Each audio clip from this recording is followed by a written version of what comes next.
गेलवा काहे नहीं खेलते गेलवा जिंदगी भर गेलवे खेलत रही हैं गेलवा बढ़िया खेलेला अरे भाई तो गेलवा बढ़िया खेलेला त जिंदगी भर नानू खेली गेलवा के बोलावा बड़ा बाजा आवेला मारेला हां पार मारेला पार कोची के पार स्टेडियम पार मार देला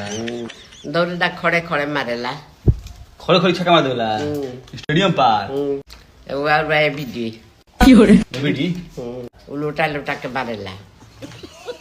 लुटा के ये सुतले मार देला पीपर के पीछे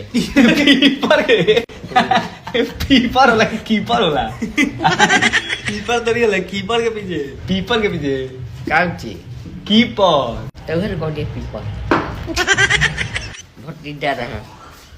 के रहे भटिंडा हेगा का करेला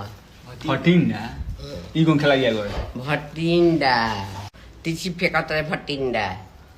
तिरछी फेंकत रहे अरे भटिंडा उ थोड़ी हो मलिंगा मारा तो बिकते उड़ा दे